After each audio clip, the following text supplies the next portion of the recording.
राम राम मंडळी. खऱ्या अर्थानं हा आजचा व्हिडिओ कोणताही प्री प्लॅन व्हिडिओ नाही, सहज बोलावं असं वाटलं म्हणून व्हिडिओ. कारण वर्षाची सुरुवात आहे, नवीन वर्षाची सुरुवात आहे आणि नवीन वर्षाच्या सुरुवातीला आपला एखादा तरी चॅनलला व्हिडिओ असावा म्हणून उगाच केलेला हा व्हिडिओ असं म्हटलं तर वावगं ठरणार नाही. आणि उगाच करण्यामागं कारण असं की कोणताही विषय डोक्यात नव्हता, काय नव्हता. पण खऱ्या अर्थानं आज शब्दगंध फिल्म्स या चॅनलला बरेच वर्ष झाली. म्हणजे मला आठवती नाही कधी हा चॅनल 2011 का 13ला मी सुरू केला होता. तो सहज सुरू केला होता आणि तो सहज सुरू झालेला प्रवासात खूप मोठ्या लेवलला आहे. मोठ्या लेवलला यासाठी म्हणतो आहे की भले आपल्याला कमी लोक प्रेम करणारे असतील, जशी तुमच्यासारखी सबस्क्रायबर असतील, जे खूप कमी लोक असतील, म्हणजे खूप मिलियनरवाले असतात, खूप काही लाखोवाले असतात. तर आपण जरी हजारो जरी असलं तरी तुमचं हजारोनं मिळणारं प्रेम खूप मोठं आहे. त्यासाठी हा व्हिडिओचा अट्टास. मित्रांनो, सुरुवात ह्या शब्दगंध फिल्म्सची जी खऱ्या अर्थानं झाली होती ती झालेली कविता लिहायचा शौक होता. म्हणजे ह्या शब्दगंध फिल्म्स या चॅनलचा प्रवास इतका मोठा आहे की खऱ्या अर्थानं कुठं एका जागेवर स्थिरच राहिलं नाही. म्हणजे माझ्या मनासारखंच झालं असं म्हटलं तर माझं मनही कधी स्थिर नसतं, असंच काहीचं म्हणा. म्हणजे आज सहज बोलायचं होतं, कोणतंही ठरवून बोलायचं नव्हतं, काही नव्हतं. आज जे वाटेल ते बोलावं असं वाटलं म्हणून बोलायचे. शब्दगंध फिल्म्स या जो चॅनलचा प्रवास सुरू झाला कवितेवरनं. म्हणजे आधी कविता लिहायची सवय होती, चित्रकलेची सवय होती. या कविता लिहिण्यावरनं एक यूट्यूबवर आपल्या कविता टाकाव्या म्हणून सुरुवात केलेली की तिच्या आठवणीत आठवलेले शब्द आणि तिच्या आठवणींचा गंध म्हणून शब्दगंध हा चॅनल सुरू केला. आणि हा सुरू केलेला कवितेचा प्रवास चालू राहिला. चांगला रिस्पॉन्स कवितांनासुद्धा मिळायला लागला. काही नवीन कवी मित्र असतील, मैत्रिणी असतील, जोडले गेले आणि मग त्यांच्याही कविता आपल्या चॅनलला टाकत असायचो पहिलं.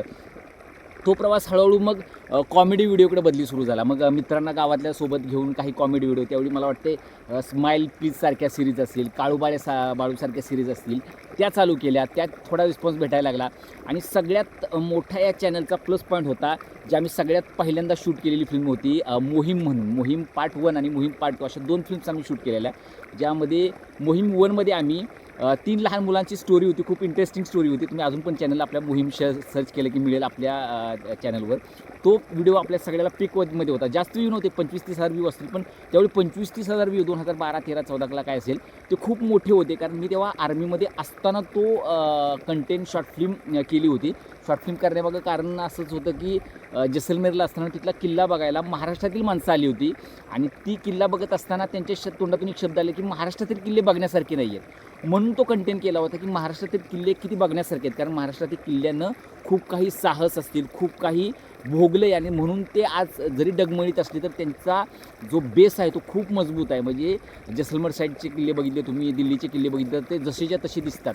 कारण ते त्या येणाऱ्या तख्तापुढे झुकले. पण मराठ्यांचं तख्त असेल, महाराष्ट्राचं स्वराज्याचं तख्त असेल, ते कधीच कोणापुढे झुकलं नाही. म्हणून मराठ्यांचे जे महाराष्ट्रातील किल्ले आहेत ते डगमगलेल्या अवस्थेत अजूनही असतील. मग मित्रांनो, त्या रिलेटेड ती शॉर्ट फिल्म होती मोहीम, ज्यामध्ये सातारवरून मुलांचा प्रवास. 3 लहान मुलं किल्ला बघायचा म्हणून घर सोडतात आणि प्रतापगडपर्यंतचा त्यांचा इंटरेस्टिंग प्रवास आपण त्यात दाखवला होता. खूप लोकांनी रिस्पॉन्स केला होता, खूप कॉल्स आलेले. म्हणजे सगळ्यात टर्निंग पॉईंट मोठा होता तो आपल्या चॅनलचा शब्दगंध फिल्म्सचा मोहीम पार्ट 1. त्यानंतर मग त्याच्याच अनुषंगाने जेव्हा चांगला रिस्पॉन्स मिळाला, मोहीम पार्ट 2 जी आपण इथं वर्धनगडच्या किल्ल्यावर शूट केली होती, त्यालाही लोकांनी चांगला रिस्पॉन्स दिला. त्यात एक सोशल संदेश गड किल्ल्याच्या रिलेटेड आपण देण्याचा प्रयत्न केला होता. तोही एक संबंध झाला. त्यानंतर मग आपण वेबसिरीजकडं वळलो गेलो. मग गावलय झाकसारखी वेबसिरीज, सातारची सगळ्यात गाजलेली वेबसिरीज, त्यामध्ये रोहित चव्हाण सर असतील, आमचे दीपक सावंते सर असतील, अशा वेगळ्या कलाकारांसोबत तिथं काम करायला मिळालं. मग तो चॅनल तिकडे सुरू झाला. मग ते गावलय झाक केल्यानंतर आपल्या चॅनलवर बायकोसारखी एक सुंदर वेबसिरीज सादर केली गेली.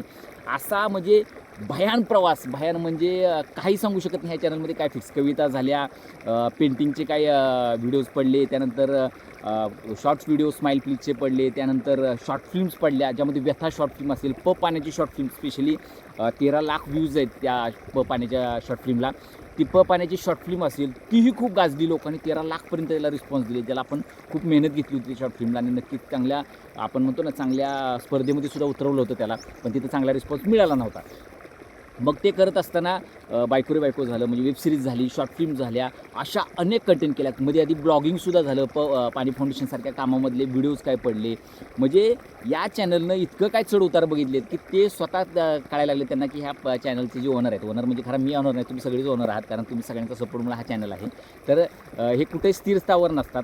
आणि एवढं सगळं झाल्यानंतर मग आता गाडा येऊन कुठं थांबला आहे तर बैलगाडावर येऊन थांबला आहे. म्हणजे आता कंटिन्यू चॅनलचं नाव शब्दगंध फिल्म्स आणि चॅनलला व्हिडिओ असतात जास्त करून बैलगाडाचे, कधीतरी कविताचे असतात, कधीतरी एखादी चांगली स्टोरी आली तर त्याची असतात, जशी मध्ये मारुतीची लग्न वगैरे चांगली स्टोरी आपण रिप्रेझेंट केली होती. असं पडायला लागलं. म्हणजे आता बैलगाडावर इतका की बैलगाडाचे जे प्रेक्षक आहेत आत्ता, म्हणजे आत्ता जे चालू प्रेक्षक जे सबस्क्रायबर असतील ज्यामध्ये बैलगाडाचे भयान प्रेक्षक आहेत, जे इतके आवर्जून कमेंट करतात की तुमचे व्हिडिओ नाहीत पडले, तर व्हिडिओ पडल्यानंतर खूप सारे त्यांच्या कमेंट असतात की तुमच्या व्हिडिओला लेट होतं आहे. त्यानंतर खऱ्या अर्थानं ते प्रेम करणारे प्रेक्षक आहेत आणि मैदानातसुद्धा गेल्यावरती प्रेम करणारे प्रेक्षक आपल्याला वेळोवेळी दिसून येतात. म्हणजे खऱ्या अर्थानं आताच चॅनलला जास्तीत जास्त व्हिडिओ जे असतात ते बैलगाड्या रिलेटेड असतात. म्हणजे जरी बैलगाड्याचे रिलेटेड असले तरी ते कवितावर प्रेम करणारे प्रेक्षक असतील, शॉर्ट फिल्मवर प्रेम करणारे प्रेक्षक असतील, ते सुद्धा अजूनही जोडून आहेत. त्यांच्यासुद्धा कमेंट येतात वारंवार की पुन्हा एखादी चांगली शॉर्ट फिल्म असेल, एखादा चांगला कंटेंट असेल कॉमेडीचा. कारण काळोबळूसारखे आम्ही 10 एपिसोड केले होते, बायकोचे 19 एपिसोड आम्ही तब्बल केले होते. अशा वेबसिरीजसुद्धा आमच्या भेटीला घेऊन या. काय होते की एक आपली टीम होती कॉमेडीची त्यावेळी, क्रिएटिव्ह टीम होती, ती एकदा तुटली की परत अवघड होतं. त्यामुळं रानावनात कामं करत असताना एकटं बसल्यावर काय बडबडायचं, म्हणजे आपल्या मनात येते आपण बडबडतो. त्यामुळे काय बडबडायचं, तर हा कंटेंट बैलगाडाचा खूप चांगला वाटतो की ज्यावर आपल्याला थोडंसं नाद पण लागला. म्हणजे सुरुवात केली होती सहज रणजित निंबाळकर सर यांच्यापासून, त्यानंतर सर्जापासून तो नाद इतका लागला की त्यानंतर कंटिन्यू रानावनात जरी असलं तर बैलगाडाचा व्हिडिओ बघितल्याशिवाय किंवा तो कंटेंट बघितल्याशिवाय मजाच येत नाही असं झाले. आणि त्यामुळेच आम्ही सगळे जोडले गेलो. म्हणजे खऱ्या अर्थानं ह्या नव्या वर्षाच्या दिवशी, आज पहिल्या दिवशी व्हिडिओ टाकायला काय नाही तर काय टाकावं, तर हा शब्दगंध फिल्मचा प्रवास काय होता. म्हणजे इतका मोठा प्रवास, म्हणजे खूप मोठं यश नाही आहे. म्हणजे फायनान्शियली बघितलं तर 4-4, 5-5 महिने $100 $100 कंप्लीट होत नाहीत. म्हणजे तो पैशासाठीच केला नाही, आपण हा नाद म्हणूनच करतो. जसं बैलगाडाचा नाद आहे तसा हा व्हिडिओचा नाद आहे, तो फक्त पैशासाठी करत नाही. कारण कधी कधी अशा कमेंटसुद्धा येतात निगेटिव्ह की तुम्ही पैशासाठी काही बोलता, काय बोलता. पण तसं नाही, पैशासाठी हा नाद करत नाही. आपण हा नाद करतो फक्त आपल्याला आवड आहे, आपल्याला एक्सप्रेस व्हायला, म्हणजे व्यक्त व्हायला आवडतं. कारण मला आठवते एक आम्ही ॲक्टिंग स्कूलमध्ये एका ॲडमिशनसाठी गेलो होतो. त्यावेळी त्यातल्या एका मला नाव आठवणं त्यांचं, पण त्यांनी एक सुंदर वाक्य वापरलं की तुमच्यातला कलाकार जर तुमच्या पुढं लोकांना मांडायचं असेल तर ते व्यक्त व्हायला शिका. आणि जर ते व्यक्त व्हायचं असेल तर सगळ्यात सुंदर पर्याय म्हणजे लोकांच्या पुढं जा. आणि त्यासाठीच हा व्हिडिओचा अट्टास. नक्कीच तुमचं मिळत राहिलेलं प्रेम 2025 आणि याच्या आधी खूप आधीपासून जे प्रेम मिळत राहिले ते प्रेम असंच 2026ला राहू द्या, एवढंच एक आशा करतो. आणि खऱ्या अर्थानं शब्दगंधा फिल्म प्रवासबद्दल बोलायचं झालं तर बरंच काय आहे, पण जास्त बोलत बसलं तर आता जे फील्ड निवडलं आहे सगळ्यात महत्त्वाचं म्हणजे शेतीचं. म्हणजे आर्मी रिटायरनंतर जय जवाननंतर आता जय किसान फील्ड निवडले, तर ह्या फील्डमध्ये कंटिन्यू कामं चालू असतात. आत्तासुद्धा दारं भरत आलं असेल म्हणून व्हिडिओ बंद करावा लागते, पाण्याचा आवाज येतच असेल तुम्हाला. म्हणजे होते काय की ते काम करत असताना आवड म्हणून फक्त हे व्हिडिओ करायचं चालू असतं. त्यामुळे आवड केली तर सवड मिळत नाही, हा मोठा प्रॉब्लेम आहे. पण हरकत नाही मित्रांनो, पण रोज तुमच्यासाठी प्रयत्न करत राहू. बैलगाड्याचे असेल, इतरही कंटेंट जेव्हा चांगला कंटेंट आपल्याला आवडेल तर त्यावर करूया. तेव्हा नक्कीच म्हणजे काही व्हिडिओ इन्स्टाला आपण शॉर्ट व्हिडिओ कॉमेडीचे करत असतो, मुलीला घेऊन, मुलांना घेऊन, त्यालासुद्धा चांगला रिस्पॉन्स असतो. पण तुमच्यासाठी म्हणजे या सबस्क्रायबरसाठी जे आपल्याला यूट्यूबवर पहिल्यापासून प्रेम करतात त्या सगळ्यांसाठी नवीन वर्षाच्या खूप खूप शुभेच्छा देतो. आणि आपल्या कंटेंटमध्ये नक्कीच काय चुकीचंही असलं कमेंट करत जावा. आणि नक्कीच प्रयत्न एवढंच करत असतो मी की जेवढ्या कमेंट येतील त्यांना नक्कीच उत्तर द्यायचं. पण नक्कीच तुमच्या सपोर्टमुळेच आज आपण या चांगल्या स्टेजला आहे. चांगल्या म्हणजे तुम्ही एक व्ह्यू जरी एखाद्या व्हिडिओला एखादा व्ह्यूज जरी मिळाला ना, किंवा 10 व्ह्यूज जरी मिळाले ना, तरी खूप समाधान असतं की आपल्या व्हिडिओला 10 जणांनी तरी बघितलं. जरूर नाही की 10 मिलियन लोकांनी बघितलं, पण 10 जणांनी बघितलं याचं सुद्धा समान खूप मोठं असतं. नक्कीच तुम्हालाही या क्षेत्रातली आवड असेल, तुम्हालाही व्यक्त व्हायचं असेल तर नक्कीच व्यक्त होण्यासाठी एक यूट्यूब हे चांगलं माध्यम आहे.